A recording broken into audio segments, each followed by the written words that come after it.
Hello everyone, मेरा नाम है अर्पित और आप देख रहे हैं स्टूडेंट यार, जहां हम आपके लिए लेके आते हैं India's best stationery videos. And guys, आज हम आपके लिए एक बहुत ज़्यादा हेल्पफुल वीडियो लेके आए हैं फॉर एग्जाम्स, जिसमें हम आपको बताने वाले हैं कुछ बहुत ही यूजफुल टिप्स एंड ट्रिक्स जिससे आप अपना स्कोर लगभग 10 to 15% इंक्रीज कर पाएंगे without improving any skill set guys. तो क्या है वो ट्रिक्स, देखते हैं। तो गाइस, आप यहाँ पे सबसे पहले देख सकते हैं कि हमारे पास कुछ स्टेशनरी अवेलेबल है जो हम हमारे एग्जाम्स में यूज करने वाले हैं। तो जैसे जैसे वीडियो कंटिन्यू होगा मैं आपको इनके बारे में और बताता जाऊंगा। तो guys, just to mimic the feel of examination, हमने यहाँ पे एक आंसर शीट रेडी कर ली है जिसमें हम आपको फ्रॉम बिगनिंग टू एंड एक एक चीज बताएंगे कि कैसे आप अपना प्रेजेंटेशन बहुत ज्यादा इंप्रूव कर सकते हैं। तो सबसे पहले स्टार्ट करते हैं गाइस डिटेल फिलिंग से। तो गाइस, आप कोई भी एग्जाम दे, आपको अपनी डिटेल्स, आपको नाम, रोल नंबर भरना पड़ता है। फर्स्ट स्टेप यही होता है। एंड यहाँ पे मैं यूज करने वाला हूँ पेंटेल की तरफ से आने वाला Energel for writing my exam.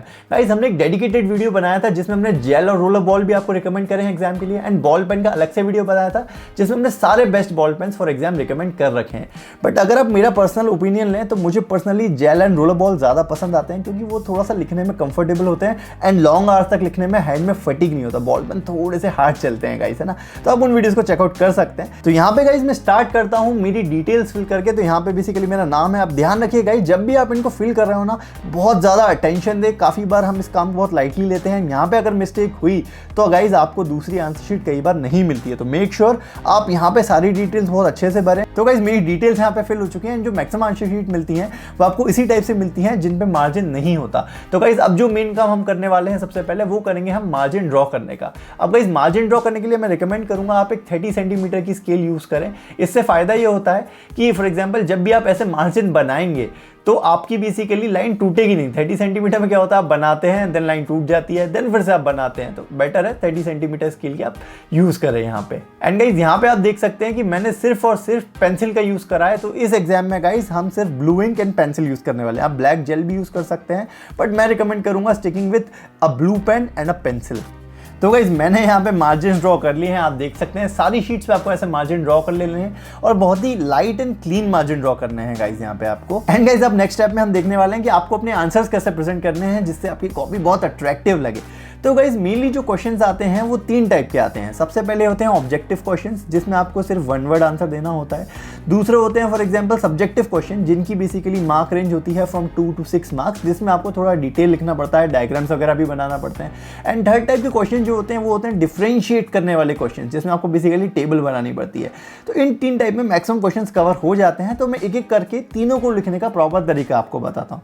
तो गाइस, सबसे पहले स्टार्ट करते हैं ऑब्जेक्टिव क्वेश्चन कैसे अटेम्प्ट करना है। तो उससे पहले इंपॉर्टेंट चीज ये है कि आपके पेपर में सेक्शंस होते हैं। For example section A, B, C, D.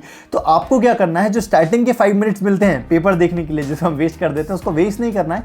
आपको देखिए एक स्ट्रेटजी रेडी कर लेनी है कि यार मैं कौन सा सेक्शन पहले करूंगा। अगर आपको लगता है सेक्शन बी पहले कर सकता हूं, बड़ा है, तो आप पहले बी कर लीजिए। मैं पर्सनली रिकमेंड करता हूं गाइस कि आप लाइन से ही करिए ABCD, बट फिर भी अगर आप चाहते हैं कोई बीच का सेक्शन लेना, मान लीजिए सेक्शन बी आपने लिया, तो गाइस पहले पूरा सेक्शन बी कंप्लीट करिए, देन आप सेक्शन सी पे जंप करिए। कभी भी मल्टीपल सेक्शंस को इंटरलिंक मत करिए। उससे क्या होगा आप समझिए, जो इन्विजिलेटर है, जो टीचर है, वो भी एक इंसान है। एंड जैसे अगर आप काफी सारे सेक्शंस मर्ज कर देंगे तो उसको आंसर की में देखना पड़ेगा, देन क्रॉस चेक करना पड़ेगा, देन देखना पड़ेगा, देन क्रॉस चेक करना पड़ेगा। तो उससे वो फ्रस्ट्रेट हो जाएगा। एंड आपको ये बिल्कुल नहीं करना है। बीइंग अ टीचर, मैं मेरा पर्सनल एक्सपीरियंस बता रहा हूँ गाइस, आपको टीचर जो आपका चेकर है, कॉपी चेकर है, उसको बहुत खुश रखना है। ठीक है, ये हमारा अल्टीमेट गोल है। एंड वही असर हमारी नोटबुक पे दिखेगा, हमारे मार्क्स पे दिखेगा। तो गाइस, सबसे पहले हमें सेक्शन डिवाइड कर लेना है। तो जैसे मान लीजिए मैं सेक्शन ए से चालू करता हूं। तो सबसे पहले यहां पे मैं लिख लेता हूं गाइस सेक्शन ए। तो यहां पे मैंने लिख लिया है गाइस सेक्शन ए। तो ऐसे बेसिकली आपको पेज के बीचों बीच सेक्शन ए लिख देना है ना। इसके बाद आप क्या कर सकते हैं, अगर आप चाहें तो इसको बेसिकली इसके नीचे एक अंडरलाइन कर सकते हैं using what guys, using only pencil, है ना। यहाँ पे मैं HB पेंसिल यूज कर रहा हूँ। तो यहाँ पे मैंने मेरा रूलर लिया एंड यहाँ पे मैंने इसको अंडरलाइन कर दिया। एंड गाइस, अब हमारे पास मान लीजिए पहला टाइप आता है ऑब्जेक्टिव टाइप क्वेश्चन। तो उसको लिखने का तरीका क्या होता है, आपको यहाँ पे ऐसे लिखना है। मान लीजिए आपका आंसर 1 है ये, तो आपका जो मार्जिन है यहाँ पे जरा ध्यान से देखिएगा कैसे मेंशन करते हैं। सबसे पहले आप बिल्कुल इसके लेफ्ट साइड में आइए एंड यहाँ पे आप मेंशन कर दीजिए, जैसे आपका है क्वेश्चन 1 है ये, तो आप यहाँ लिखिए आंसर 1, तो ANS ब्रैकेट में ऐसे लिखिए 1। ठीक है, और अब क्या ये आपका ऑब्जेक्टिव क्वेश्चन है, तो यहाँ पे आप लिख सकते हैं गाइस ऑब्जेक्टिव आंसर्स। यहाँ पे आपने ऑब्जेक्टिव आंसर्स लिख दिए हैं। अब गाइस जैसे फॉर एग्जांपल मान लीजिए आपको यहाँ पे 3 MCQ आते हैं या 10 MCQ आते हैं, तो आपको उसको कैसे मेंशन करना है। MCQ को लिखने का, ऑब्जेक्टिव को लिखने का सही तरीका ये होता है कि फॉर एग्जांपल मान लीजिए यहाँ पे 3 मुझे MCQ आए हैं, तो मैं यहाँ पे क्या करूँगा, यहाँ पे मैं लिखूँगा फॉर एग्जाम्पल नंबर 1 है ना, number 2 and number 3। For example ये मेरे 3 MCQ थे तो मैंने यहाँ पे लिख लिया। एंड गाइस मान लीजिए फर्स्ट MCQ का आंसर है बी, है ना, लाइट। तो यहाँ पे मैं गाइस यहाँ पे दोनों चीज़ें आपको लिखनी है। आपको यहाँ पे बी भी लिखना है, देन एक ब्रैकेट लगाना है, देन आंसर क्या है वो भी आपको यहाँ मेंशन करना है। काफ़ी बार हम क्या करते हैं, हम सिर्फ बी आंसर है तो सिर्फ बी लिख देते हैं, सिर्फ लाइट लिख देते हैं। ऐसा मत करिए, आप दोनों चीज़ें यहाँ पे लिखिए, ज़्यादा बेटर रहेगा। एंड स्पेशल एक टिप देना चाहूँगा MCQ से रिलेटेड या ऑब्जेक्टिव से रिलेटेड। अगर आप अनश्योर हैं कि ये इसका आंसर ये है कि नहीं, एंड आपको लगता है कि 3 घंटे के एंड तक मेरा आंसर चेंज हो सकता है, तो गाइज मैं कहूँगा उसको आप छोड़ दीजिए, है ना। वहाँ पे एक ब्लैंक स्पेस छोड़ दीजिए। फॉर एग्जाम्पल यहाँ पे मुझे 4th नंबर का नहीं आता, मैं श्योर नहीं हूँ, तो मैं 4th लगा के उसको जगह को छोड़ दूंगा, क्योंकि बाद में उसको काट के वापस ओवरराइट करने से आपका फर्स्ट इंप्रेशन ही बिगड़ जाएगा। तो मेक श्योर गाइज MCQ जो आप 100% श्योर हो सिर्फ वही भरें, जो आप श्योर ना हो उनको आप एंड में भर सकते हैं। तो गाइस ये तो हो गया हमारे ऑब्जेक्टिव क्वेश्चन। अब जो नेक्स्ट कैटेगरी आती है वो आती है सब्जेक्टिव आंसर्स की, जहां आपको थोड़ा लिखना होता है। तो उसमें कैसे आप हेडिंग एंड सब हेडिंग डिवाइड करेंगे वो हम देख लेते हैं। तो जैसे ही गाइस हमारे आंसर कंप्लीट होता है, आप अगर चाहें तो यहाँ पे बेसिकली आप एक रूलर से यहाँ पे एक हल्की सी लाइन ड्रॉ कर सकते हैं जैसे ही आपका एक आंसर खत्म होता है, या आप ना भी करें तो भी चलेगा। बट यहाँ पे जो आपका इन्विजिलेटर है उसको बेसिकली देखने में थोड़ी क्लैरिटी आ जाती है कि यार हाँ यहाँ पे एक आंसर खत्म हो गया है, तो एक लाइन बनाई हुई है। ये सब्जेक्टिव है, आप चाहें तो करें या फिर आप इसको छोड़ भी सकते हैं। तो गाइस नेक्स्ट क्वेश्चन हमसे कुछ ऐसा पूछा गया है, हमको क्वेश्चन में पूछा गया है क्वेश्चन 2 में, उसके 2 सब पार्ट्स है। क्वेश्चन 1 में हमसे पूछा गया है, ए पार्ट में हमसे पूछा गया है कि भाई write the laws of reflection, है ना। एंड उसका बी पार्ट में हमको पूछा गया है कि define myopia, its correction and also draw a diagram. तो गाइस जैसे आपने यहाँ पे देखा ये क्वेश्चन 6 मार्क्स आए, basically A part and B part 3 marks के यहाँ पे दिए गए हैं आपको। तो यहाँ पे आपको क्या करना है, सबसे पहले तो क्वेश्चन को समझना है कि क्वेश्चन आपसे चाहता क्या है ना। जैसे कि मैं इसका फर्स्ट पार्ट लेता हूँ एंड उसके हिसाब से ही आपको आंसर देना है अपना, है ना, बहुत रिलेटिव आपको आंसर देना है। फॉर एग्जाम्पल फर्स्ट क्वेश्चन आपसे पूछा गया था कि भाई explain the laws of reflection, ठीक है। तो गाइस मैं मेरा आंसर कैसे स्टार्ट करूंगा, मैं बेसिकली क्वेश्चन से ही थोड़ा सा डेटा लेके स्टार्ट करूंगा। मैं यहाँ पे गाइस कुछ ऐसा बताऊंगा कि भाई क्वेश्चन ने पूछा है what are the 2 laws of reflection, तो मैं लिखूंगा the 2 laws of reflection are, है ना। तो क्वेश्चन से थोड़ा सा डेटा लिया, आर लगाया, कोलन लगाया, देन हम स्टार्ट करेंगे। तो गाइस यहाँ पे आप देख सकते हैं, सबसे पहले तो यहाँ पे लिखना कैसे है वो आप समझ लीजिए। फॉर एग्जाम्पल ये मेरा आंसर 2 है, तो यहाँ पे गाइस मैं लिखता हूँ आंसर 2। यहाँ पे मैंने फॉर एग्जांपल लिखा आंसर, ब्रैकेट के अंदर से 2 लिखा मैंने।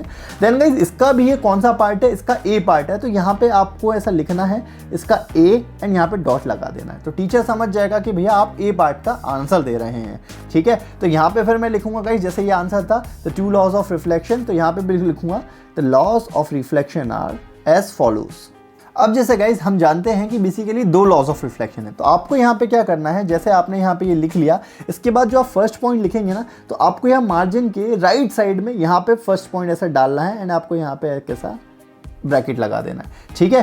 तो इस टाइप से आप इसको लिखेंगे। देन आप यहाँ पे अपना फर्स्ट लॉ लिख सकते हैं, भाई the angle of incidence equals the angle of reflection. तो यहाँ पे आपने अपना फर्स्ट लॉ लिख दिया एंड देन आपको क्या करना है, यहाँ पे आपको अपना देन सेकंड पॉइंट है, तो आपको यहाँ पे अपना ऐसा सेकंड पॉइंट लगाना है, ठीक है। सेकंड मार्जिन के अगेन राइट साइड में, एंड मेक श्योर गाइज आप फर्स्ट पॉइंट के जस्ट नीचे लगाएं तो ज़्यादा अच्छा दिखेगा वो। देन वहाँ पे आपको अपना सेकंड लॉ लिख देना है the incident ray, the reflected ray and the normal all lie in the same plane. तो गाइज यहाँ पे मैंने मेरा सेकंड लॉ लिख दिया है। यहाँ पे आपको बस ध्यान इस चीज़ का लिखना है कि आप जो भी कर रहे हैं ना, आप उसको बहुत ही साफ साफ करें। अब क्या होता है, राइटिंग तो एक दिन में इंप्रूव होती नहीं है, ये आप सब जानते हैं। तो हमको यहाँ पे क्या करना है, हमको हमारे प्रेजेंटेशन का गाइज तरीका इंप्रूव करना है, उसको वेल अलाइन करके हमको चीज़ों को रखना है, क्योंकि अलाइन करने से भी हम काफ़ी अच्छा प्रेजेंट कर सकते हैं। अब गाइस जैसे हमने देखा था कि ये आंसर 3 मार्क्स का था, तो या 3 मार्क्स के लिए तो इतना सा लिखना थोड़ा कम है। तो बेसिकली हमें पता है यार कि इस लॉ में ना एक डायग्राम भी होता था, तो यहाँ पे गाइस हम डायग्राम भी बनाएंगे। काफ़ी बार मेंशन नहीं होता पर आपको वहाँ पे बनाना पड़ता है। तो गाइस डायग्राम से रिलेटेड कुछ मैं आपको टिप्स दे देता हूँ। तो गाइस जब भी आप डायग्राम बनाएं तो आप मेक श्योर करें कि आप पेंसिल कैरी कर रहे हो। तो पेंसिल गाइस आपके पास 2 ऑप्शन होते हैं, या तो आप इस टाइप की मैकेनिकल पेंसिल कैरी कर सकते हैं।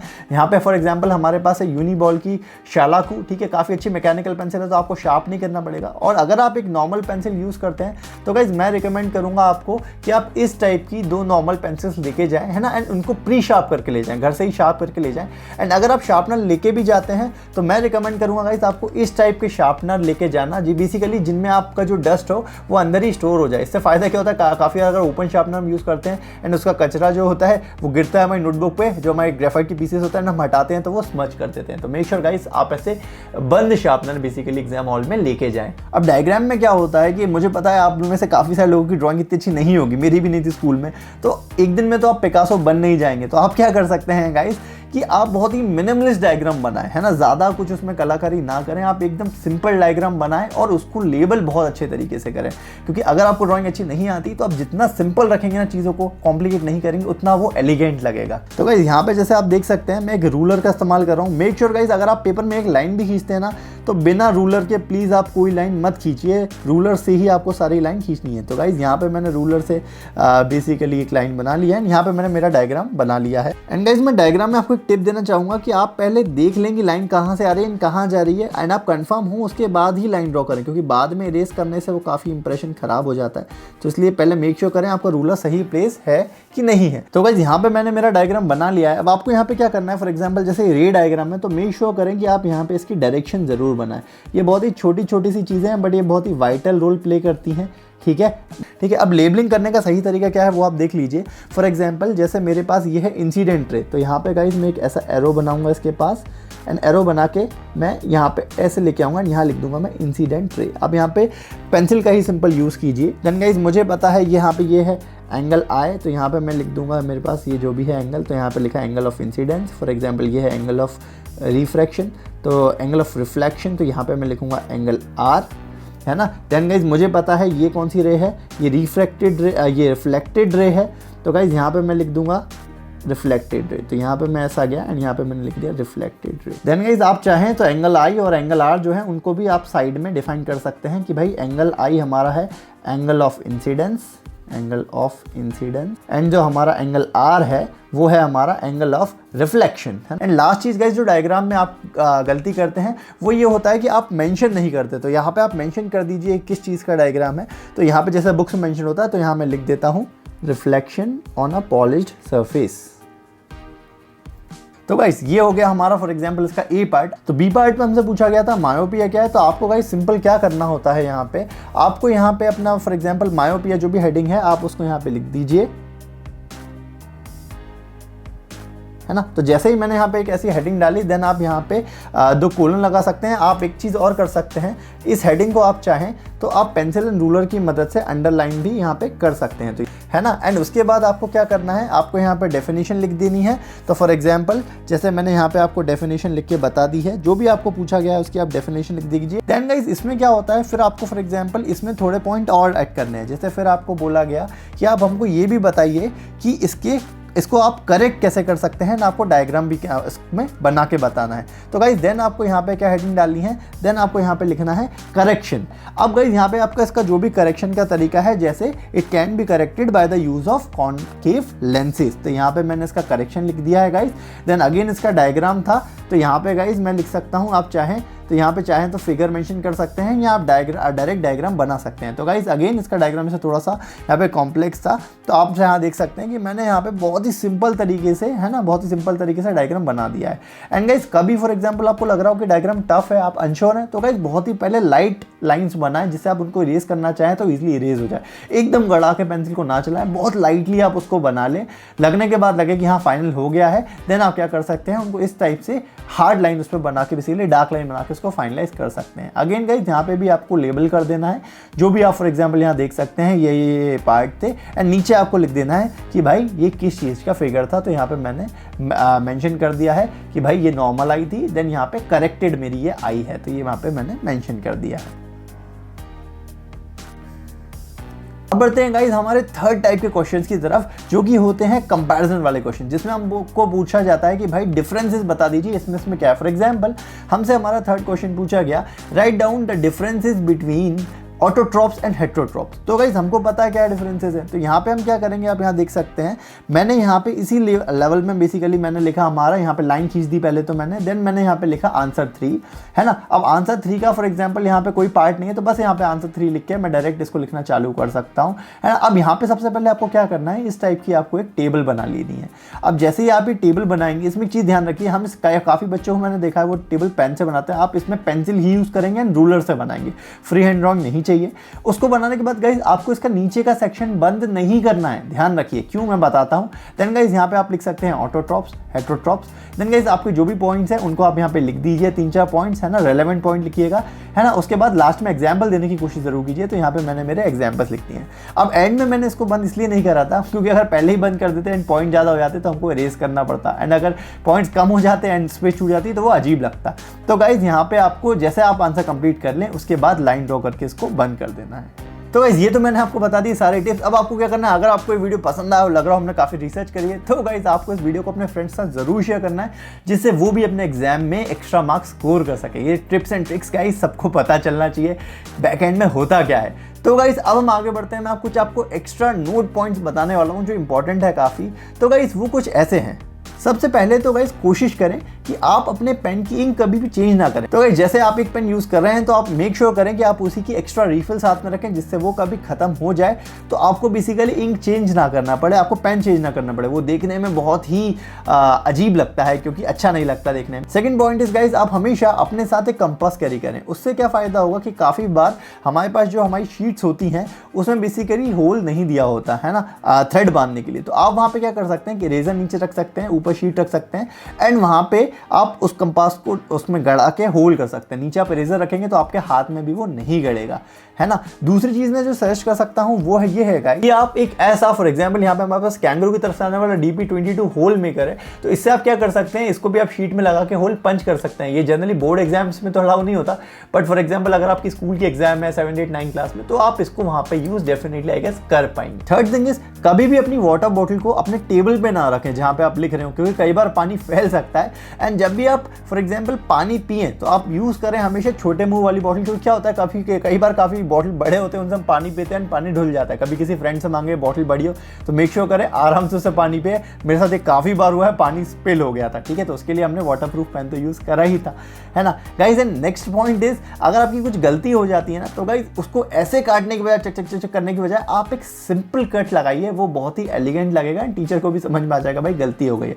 अगर पूरा पेज गलत हो जाता है तो आप सिंपल एक लाइन से कट कर सकते हैं, आपको उसको ऐसा ऐसा ऐसा करके पूरी ड्राइंग बनाने की जरूरत वहाँ पे नहीं होती है। एंड लास्ट पॉइंट इज, अगर आपका सोशल साइंस या मैथ्स का पेपर है तो जो आपका बार ग्राफ्स हैं या फिर जो आपके मैप्स हैं उनको गाइज आप हमेशा अपनी शीट्स के बीच में अरेंज करिए, जिससे क्या हो, कई बार वो बहुत पतले पेपर का होता है, आगे या पीछे लगाने पे जस्ट वो फट जाता है। तो मेक श्योर शीट के बीच में आप उसको रखें। तो गाइज ये थी हमारे साइड से सारी टिप्स एंड ट्रिक्स जो आप अपने एग्जाम्स में लगा सकते हैं। आई गेस मैंने काफी सारी एक्सेसरीज भी बताई आपको एग्जाम के लिए। तो अगर आपको वीडियो पसंद आया तो गाइज चैनल को तो सब्सक्राइब कर ही दीजिए, है ना।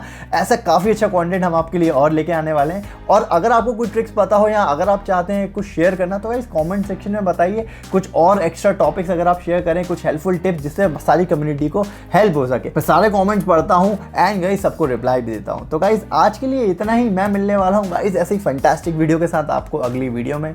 तो तब तक के लिए take care, thanks for watching guys and best of luck for your exams.